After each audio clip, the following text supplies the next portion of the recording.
agresivos, es lo que llama el presidente Santos. Pues analizábamos en la primera parte del programa todo el tema de narcotráfico, a dónde puede derivar esto, pero ahorita miremos el tema político y quién mejor pues que un ex canciller para hablarnos de estos temas. Luis Gilberto Murillo, gracias ex canciller por estar con nosotros, bienvenido. Muchas gracias a ustedes por la oportunidad. Y cuénteme, desde su perspectiva, ¿usted cómo analiza eso? ¿Qué salida tenemos nosotros acá en Colombia? ¿Y usted comulga con lo que estaba diciendo el expresidente Juan Manuel Santos, que esta crisis fue buscada por el presidente Gustavo Petro, pues para posicionarse como un líder global que le hace frente a Donald Trump? Bueno, yo parto de la buena fe de que ningún presidente está buscando crisis para su país, de ninguno de los lados. Tendrán miradas distintas, pero yo no creería. Yo parto de la buena fe. Y Colombia y Estados Unidos han construido esta relación con tropiezos, entre otras cosas. No es la primera vez. Ahora se han profundizado diferencias. Pero lo primero es entender que esta relación va mucho más allá de la política antidrogas, y la política antidrogas obviamente más allá de la erradicación. Esta es una relación, yo siempre lo repito porque hay que ponerlo en contexto, esta es una relación que inclusive supera las conexiones de los estados y los gobiernos. Es una relación de la gente. Allá nosotros tenemos cerca de 3 millones de colombianos y colombianas. Hay una relación, conexión cultural muy importante. Y es de familias, tienen incidencia sobre casi 12 millones de colombianos y colombianas en el país. Y además de eso, con los años se ha construido una interdependencia que no se puede desconocer, y los gobiernos no la pueden desconocer. Esto, o sea, desligarse, desatarse de Estados Unidos y Estados Unidos de Colombia no es un tema menor. Eso requiere de que se conozca bien cómo fue esa relación. Y más allá de lo cultural, obviamente tenemos implicaciones en lo comercial, en términos de desarrollo, pero hay una cooperación judicial importante, una cooperación en seguridad que es fundamental. Y usted, el área que revise, obviamente estos dos países están muy ligados. Y tienen propósitos comunes. Yo lo decía desde enero pasado que tuvimos ese domingo de pesadilla, veo que ya hay otro domingo de pesadilla. Sí, es que pierden ambos países. Sí, imagínense, pierden ambos países. Yo fui muy claro, en esa oportunidad nosotros hacíamos énfasis en lo primero: tener voluntad política de superar el impasse desescalándolo. Debe haber voluntad política de ambos lados.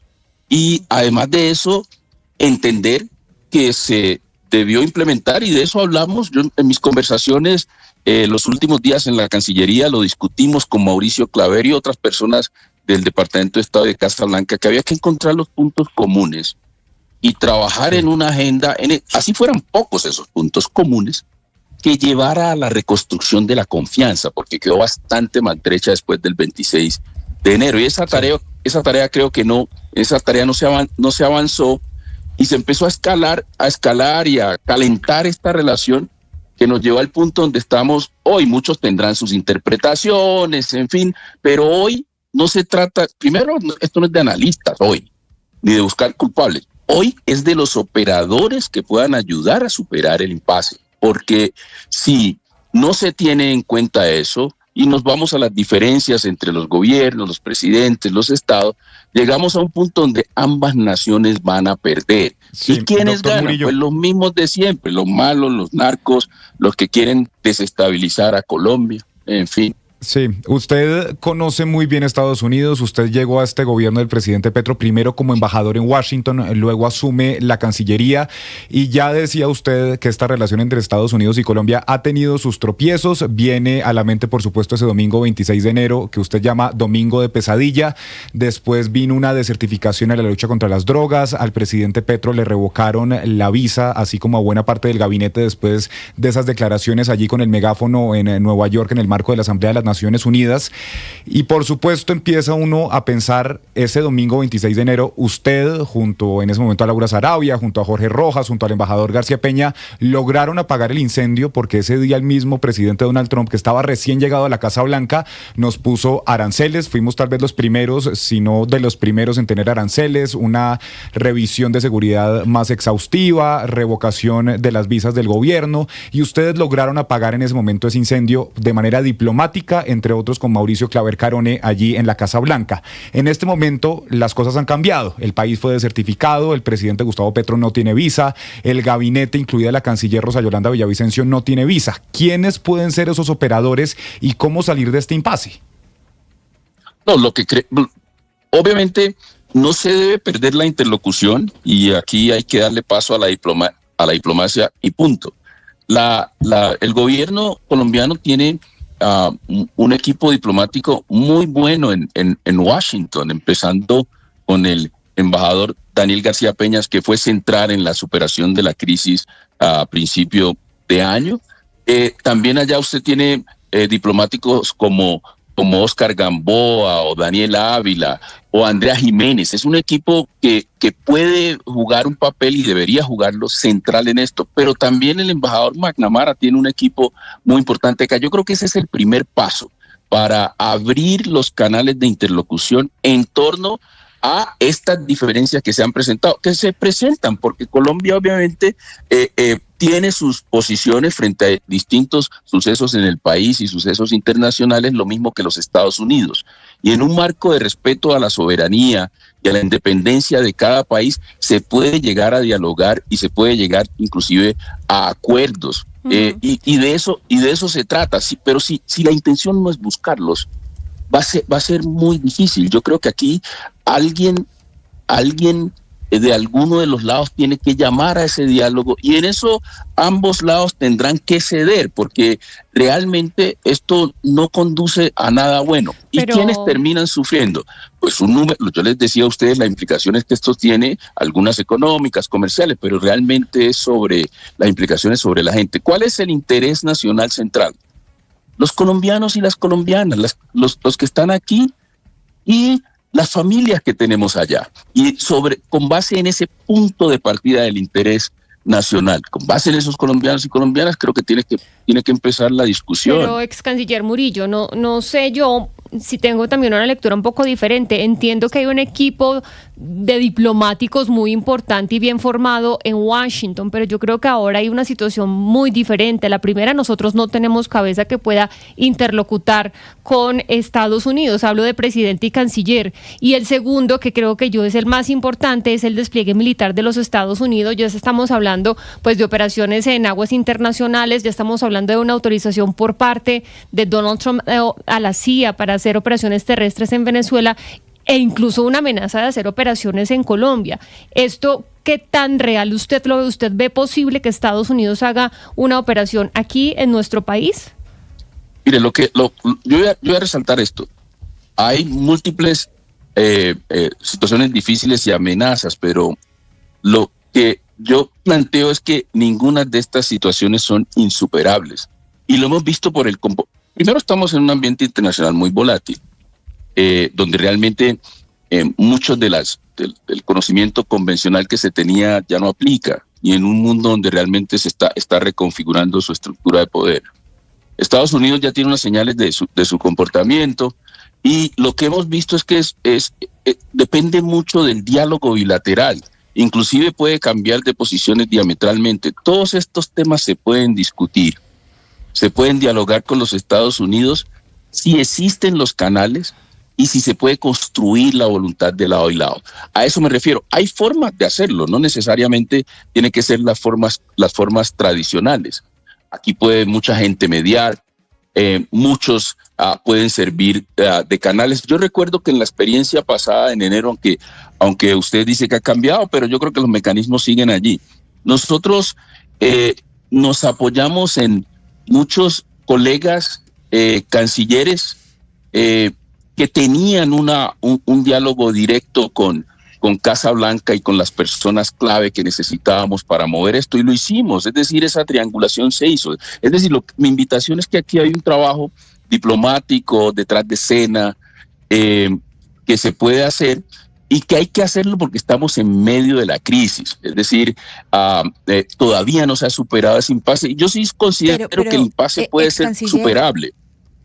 Sí, ex canciller Murillo, pues partiendo de eso, de que pues ojalá sea superable, hay algo que es muy claro, y es que esto no es solamente, pues la crisis diplomática no es solamente un recorte de dinero, sino también ayuda en asuntos como inteligencia. Y en este momento estamos en una campaña preelectoral, estamos en un momento muy duro en el que pues la colaboración en inteligencia, por ejemplo, es supremamente importante. Y le quiero preguntar, usted que fue canciller, pues de qué manera se benefician los grupos criminales, los narcotraficantes, si hubiera esos recortes con que se han amenazado, ¿cómo se beneficia la delincuencia organizada y los narcos con esta crisis que se está generando? Mire, yo le reitero que la cooperación con los Estados Unidos es sumamente importante para el país, y esa cooperación tiene que transformarse, no se puede romper. Y con esto respondo a su pregunta. No se puede romper porque pierden ambos países, porque esto solo beneficia a esas redes criminales, porque hay una cooperación muy cercana en inteligencia, una cooperación militar, una cooperación policial, una cooperación judicial que es fundamental para Colombia, pero también para los Estados Unidos y el hemisferio, porque aquí no tenemos solamente desafíos de redes criminales locales o nacionales o simplemente regionales, sino las globales están haciendo presencia. Y eso se requiere la cooperación, y es una cooperación fundamental con los Estados Unidos. ¿De qué se trata esto? Hay que desescalar y no provocar. La diplomacia de los trinos, de los discursos, es una diplomacia que se tiene que superar. Aquí se trata de realmente de responder con hechos. La nueva agenda bilateral tiene que enfocarse a resultados reales.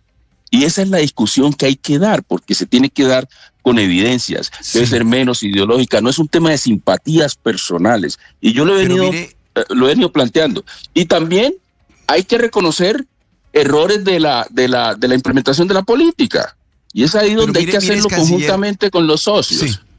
Pero mire, canciller Murillo, usted ha calificado esto que está sucediendo como un impasse. Yo creo particularmente que esto es una crisis, no. Es grave. No, el impasse, la primera, pero este hecho es grave, sí, es gravísimo. Pero o sea, no, eso hay que reconocerlo. Exactamente, es un hecho gravísimo. Es que nunca antes un presidente de Estados Unidos se había referido al presidente de Colombia como líder del narcotráfico, y lo estoy citando en comillas, líder del narcotráfico, pero tampoco nunca antes un presidente de Colombia había llamado a un presidente de Estados Unidos nazi, lo había comparado con Hitler, le había pedido que debía ser encarcelado por ser cómplice de Netanyahu. Es decir, hay una cantidad de situaciones de verdad muy críticas que hacen que esta situación, este hecho gravísimo que estamos viviendo, se pueda superar. Usted, que tiene la experiencia de la embajada en Washington y de la Cancillería, nos ha contado aquí cómo se podría hacer, pero realmente cuando la situación llegó a este punto, ¿usted cree que realmente puede superarse o realmente la situación ya no tiene un retorno? Mire, se puede resolver. Yo lo dije desde el primer día. Mire, si se siguen dando las provocaciones, simplemente llegamos a una fórmula para el desastre. Y un desastre con implicaciones para Colombia, para Estados Unidos y para la región. Y se siguió escalando. Aquí necesitábamos realmente construir confianza. Nosotros dejamos una ruta para poder volver a ese escenario. Ahora, yo sí creo que se puede resolver. Yo le voy a colocar el ejemplo. Nosotros tuvimos una situación a punto de romper definitivamente relaciones con Argentina. Y habían unas que no se decían los presidentes públicamente.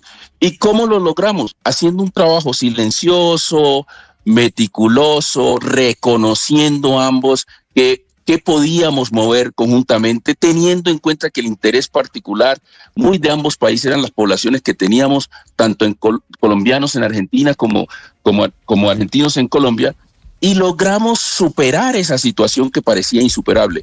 Lo hicimos también con El Salvador. Cuando Cuando discutimos, yo fui precisamente a San Salvador a la posesión del presidente Bukele para decirle, oiga, no más trinos, bajémosle a esto, tenemos que realmente buscar áreas comunes, y terminamos inclusive firmando un tratado de cooperación judicial. Esto lo que hay que proponérselo con voluntad política, pero si no hay, es decir, hay que diseñarlo, y esto no se puede hacer públicamente. Yo creo que Colombia tiene suficientes canales para llegar a los distintos escenarios de Estados Unidos y realmente generar un ambiente donde se pueda dialogar de manera sincera y sin afectar la soberanía de ambos países, porque no puede ser que sigamos nosotros en la dinámica de recriminaciones, acusaciones de lado y lado que son gravísimas, y que países que están llamados a ser socios continúen en un ambiente de esto que los perjudica a ambos y termina perjudicando realmente a un escenario regional y global. Lo de Venezuela, es decir, y yo lo voy a decir, lo de Venezuela, Colombia estaba en interlocución permanente en estos temas para triangular con los Estados Unidos y Qatar. Ese escenario tiene que recuperarse porque la región hay que seguirla manteniendo como una región de paz. ¿Qué está sucediendo aquí? Se está dando un cambio Murillo, profundo de la política de drogas, un cambio profundo de cómo se aborda la política de drogas. Se está haciendo de manera unilateral. Hay que generar escenarios para discutirlos con Colombia y la región para ver cómo la abordamos de manera efectiva. Porque mire, también nosotros tenemos que hacer un análisis de cómo hemos avanzado nosotros con nuestras responsabilidades internas, porque esto es de corresponsabilidad, y qué metas hemos logrado. Hay que hacer esa discusión. ¿Con quiénes? Pues con los socios, por incómodos que sean. Doctor Murillo, sí, los socios por incómodos que sean, me imagino que usted se refiere también a Venezuela, pero parte de la crisis que hoy existe con Venezuela no es socio, no, yo no me refiero a Venezuela. Venezuela no es socio de Colombia. Maduro no se reconoció. Nosotros logramos inclusive distanciar a Colombia de Venezuela. Pero mandaron allá al embajador a la posesión de Maduro, luego que se robó las elecciones. Usted era el canciller, doctor Murillo, ¿por qué no se...? No, siquiera hagamos una discusión cuando usted me lo permita en ese programa específicamente sobre Venezuela, porque muchas cosas que yo no podía decir en ese momento. Es que justamente quiero preguntarle eso, si me lo permite. Por favor. Es que usted era el canciller de Colombia en ese momento. Mire, tenemos que hacerla con tiempo.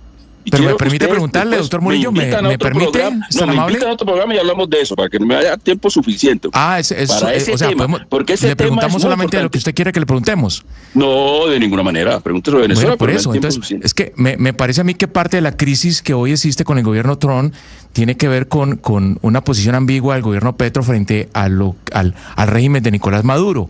Y usted era el canciller en el momento en que Maduro se robó las elecciones en ese país. ¿No cree usted que le faltó más decisión al gobierno de Gustavo Petro? Porque ahora dice que no lo reconoció, pero sí envió el embajador a la posesión y se ha reunido con el dictador con varios ministros del gobierno Petro. Usted era el canciller, ¿no le faltó más decisión al gobierno de Colombia a la hora de fijar una distancia con la dictadura de Maduro? La fijamos.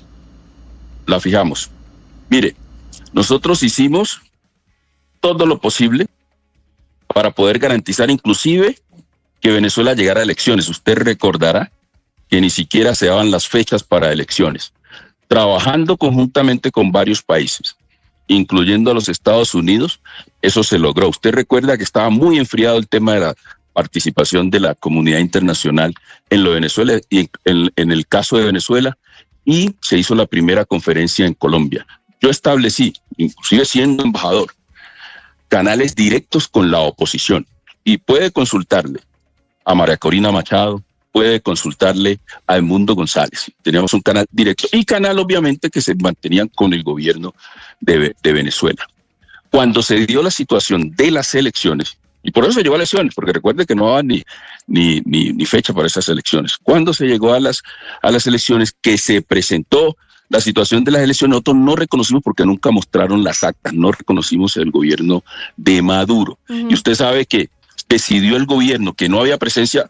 Mire, la política que nosotros promovimos cuando estaba en la Cancillería era de resolver los problemas con los vecinos y con la región. Por eso resolvimos lo de Argentina, lo de El Salvador, manejamos un buen aterrizaje en la relación con Panamá, resolvimos todo lo relacionado con Ecuador, aún en una situación difícil, y yo dejé listo lo de Perú para que regresaran los embajadores, porque son los vecinos. En el caso de Venezuela, las comunidades en la región, que era el interés de Colombia, nos dijeron, por favor, no permitan que se rompan las relaciones. Y ese fue uno de los motivos que nos llevó a no reconocer el gobierno de Maduro, pero mantener unas relaciones de Estado. No va el presidente, no va el canciller. Yo nunca visité Venezuela, entre otras cosas. No va el canciller, el canciller, pero en ese contexto, una de las amenazas que teníamos era que si no se enviaba al embajador, cerraban la frontera y se podía generar ruptura, cosa que no podíamos permitir porque los 10 años de cierre de la frontera le costaron 10.000 millones de dólares a Colombia, y la misma región nos decía no vayan a permitir eso. Esa es mi invitación hoy inclusive. El interés particular del país tiene que ser el de proteger a su población, el de responder a los intereses de esa población que se ve afectada en caso de una ruptura de relaciones. Sí. Entonces, esa conversación sobre Venezuela, y le agradezco la pregunta, ¿verdad? Lo que sucedió en Venezuela, hay que explicarlo mejor porque algunas cosas no las podíamos explicar públicamente porque se trataba de canales diplomáticos, pero hoy que yo estoy en campaña y que puedo hablar también libremente como ciudadano, yo puedo abordar esos temas sin ningún problema porque se tomaron decisiones responsables en lo que más le convenía al país y sobre todo a las personas que están en esa frontera, en esos 2.200 kilómetros. Ex canciller Luis Gilberto Murillo, gracias a usted por atendernos. Me queda confirmado uno que sigue con la intención de ser candidato porque teníamos la duda. Estoy en campaña. Ok. Y lo otro, pues no, que usted tiene todas sus esperanzas puestas en que esta grave situación con Estados Unidos se pueda solucionar. Gracias por atendernos. Feliz día para usted. Y yo me ofrezco como mediador. En lo que requiera el gobierno colombiano y el gobierno de Estados Unidos, yo puedo ayudar. Estoy dispuesto a eso. Siempre lo he hecho como ciudadano. Claro, usted, mediador, Jennifer, mediador. El doctor Murillo es de las personas que mejores relaciones tiene en Washington con ambos partidos, y lo esperamos aquí en Patos al Agua entonces, doctor Murillo, para hablar con usted como precandidato presidencial. Sí. Queda aquí agendado, doctor Murillo. Muchas gracias, feliz día. Que le vaya bien. Y yo creo que puede hacerlo bien de mediador, porque uno, Sebastián, pues obviamente la cabeza de Cancillería no tiene visa, y la verdad la interlocución ha sido muy poca con Estados Unidos. El presidente Gustavo Petro, pues ya sabemos cómo reacciona. Allá el presidente Trump también sabemos su personalidad. De pronto esa mediación puede funcionar. Y estupendo. Si un día realmente lo podemos invitar para hablar largo de Venezuela, creo que ese es un tema muy complejo y yo al menos sí tengo varios interrogantes y dudas. El último, yo le creo a él genuinamente porque se le ve en la voz de manera sincera cuando él dice que tomamos ciertas decisiones de manera responsable, porque claro, Venezuela es la frontera, hay consecuencias, la gente está en la mitad. Digamos que le puedo creer yo a Murillo, pero yo al gobierno, al presidente, no le creo, porque sí hubo ese reparo de no podemos irnos de frente de Maduro porque Venezuela es un socio muy importante y tal, porque no se tiene el mismo reparo con Estados Unidos. Es decir, cuando hay que irse contra todo, contra Trump, no hay ningún reparo sobre los millones de colombianos que hay en la mitad. Entonces, si usted a Trump sí se le puede ir con toda, siendo que es su mayor socio comercial, 25% de las exportaciones, más de 2 millones de colombianos viviendo ahí, porque con Trump no hay reparos y con Maduro sí los hubo. Entonces ahí es cuando yo digo, a Murillo le creo de pronto, pero al gobierno no le creo esa postura. No me parece ya creíble, honesto que digan, a Maduro no le damos con toda, porque es que hay muchos intereses en la mitad y hay muchos colombianos que sufren. No, pero es que con Maduro hay afinidad ideológica, Sebastián. Con Trump no la hay. Yo creo que en parte de eso se trata. Sí, pero parece que en su momento, cuando varios decíamos, a Maduro no se lo puede reconocer, varios de acá, que no recuerdo quién, y muchos colombianos decían, no, es que con Maduro hay que tener prudencia, porque es Venezuela. Es que en términos, diplomáticos, Sebastián, lo que yo tengo entendido es el hecho de que no haya ido el presidente a la posesión ni el canciller a la posesión, sí es un mensaje diplomático de no reconocimiento, pero hay una relación binacional que se mantiene. A mí con lo que yo no comulgo es con la zona binacional, porque ya yo entiendo que el gobierno no ha reconocido como presidente legítimo a Nicolás Maduro porque no ha presentado las actas, es lo que siempre ha dicho, pero el hecho de quedar una zona binacional acá, pues ya son otros términos. No, pero Jennifer, no. En este hecho que está ocurriendo en Caracas. Claro. En esta crisis que está pasando en este momento entre Colombia y Estados Unidos, el dictador Maduro es protagonista principal. Eso no lo podemos desconocer tampoco. Es decir, esto que está ocurriendo entre Trump y Petro, entre Estados Unidos y Colombia, tiene a Maduro como protagonista principal, entre otras cosas, porque Petro no ha sido claro en su relación con Maduro. Y se le ha dicho, se lo acaban de decir los expresidentes Uribe y Pastrana. Petro tiene que ser claro ante Colombia, primero que todo, cuál es su relación con Maduro, porque es que el señor Maduro es el jefe del cartel de los soles. Entonces, el presidente Petro no puede tener una actitud tibia, tiene que ser certero en sus afirmaciones condenando la dictadura de Maduro. Y no lo ha hecho. Tiene que ser certero condenando la violación de derechos humanos en Venezuela. No lo ha hecho. Tiene que ser certero condenando el narcotráfico, los vínculos del cartel de los soles con el narcotráfico, y no lo ha hecho. Entonces, claro, ahí el señor Murillo, ahora que está de candidato y está en campaña, lo acaba de reconocer, puede decir muchas cosas de lo mucho que se hizo con Venezuela, pero los hechos demuestran otra cosa. Los hechos demuestran que Petro no ha sido contundente al descalificar y al condenar todos los atropellos que comete Maduro, entre otras cosas, la violación y el robo de las elecciones del 28 de julio. Mire, Jennifer, como venezolano hay una retórica que utiliza el presidente Gustavo Petro a la cual yo no le puedo dar la veracidad que requiere, y es que él aduce una y otra vez que el gran culpable de la situación en Venezuela es el bloqueo de los Estados Unidos. Y eso es falso. Sí. Eso es falso, eso hay que decirlo, eso es mentira. Él dice, es que el bloqueo es el que impulsó la migración en Venezuela. Eso es mentira, eso hay que decirlo. Él una y otra vez utiliza esa narrativa. Incluso trinó hace muy poco y dijo, a Maduro y a Corina les queda el camino de abrir este sendero. Veamos cuál es el más generoso. Es que la espada de Bolívar. Oiga, pero él no es así de vehemente con Netanyahu, por ejemplo, sin comparar situaciones. Él no es así de vehemente con Donald Trump.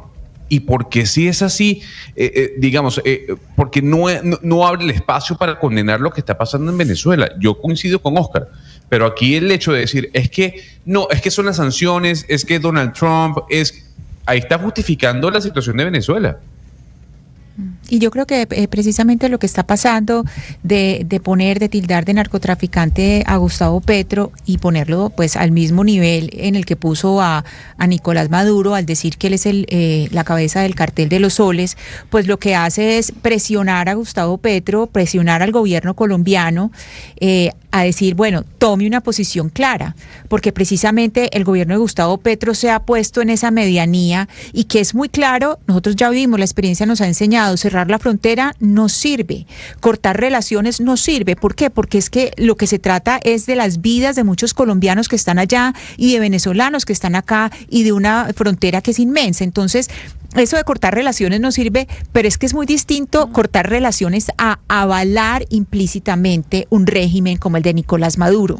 Y si Gustavo Petro, si el gobierno de Petro no es claro sobre la posición frente al régimen de Nicolás Maduro, pues van a seguir estas presiones, porque de esto se trata lo que está haciendo Donald Trump, de decirle, bueno, o ustedes se ponen claros frente a lo que está pasando en Venezuela y cuál es precisamente la posición de ustedes, o vamos a ponerlos al mismo nivel. Eso es parte de la presión, pero las dos cosas no pueden ser igualadas. Usted no tiene que cerrar todas las puertas con Venezuela y poner y desechar a toda la gente que está de por medio, y a la vez tener esta posición complaciente con Maduro. Usted puede dejar los canales abiertos para ayudar a la gente, pero decir yo rechazo mostrar más contundencia, Ana Cristina, que es lo que entiendo que han ido diciendo Hugo, no permanecer Oscar, en esa medianía. Claro, es que esa medianía es lo que tiene todo el mundo. ¿No? Muy aguas tibias, claro. Es que se dice. Pero más que aguas tibias es una defensa implícita del régimen. Es que cuando, lo que dice Gonzalo, cuando usted defiende las políticas económicas del régimen, cuando usted, por ejemplo, dice, no, es que en Venezuela no hubo elecciones abiertas porque Estados Unidos tiene bloqueado a Venezuela, usted al final está avalando institucionalmente todo lo que está haciendo Maduro. Cuando usted, por ejemplo, alza la voz porque presuntamente se asesinó a un pescador colombiano, pero hay 40 colombianos que están metidos en las mazmorras de la dictadura y usted no dice nada. Lo único que dijo fue el otro día, en una cosa de 10 segundos, una declaración tibia, pero cuando no le pide, señor Maduro, que es de los 40 colombianos que están allá, ¿por qué no los trae? ¿Por qué no les da garantías? Pues, en fin, es estar mucho más del lado. Entiendo lo que dice. Le ha faltado contundencia también para denunciar los excesos de un régimen que lo tenemos acá al lado y pues que se ha pasado 3 pueblos, como se dice por ahí coloquialmente. Pero mira, hablando de aguas tibias, Gonzalo, yo no entiendo si tibio está el presidente Donald Trump con respecto a Zelensky y a Putin, porque hemos visto un vaivén constante de Donald Trump con respecto a si defiende a Ucrania o no, porque estábamos muy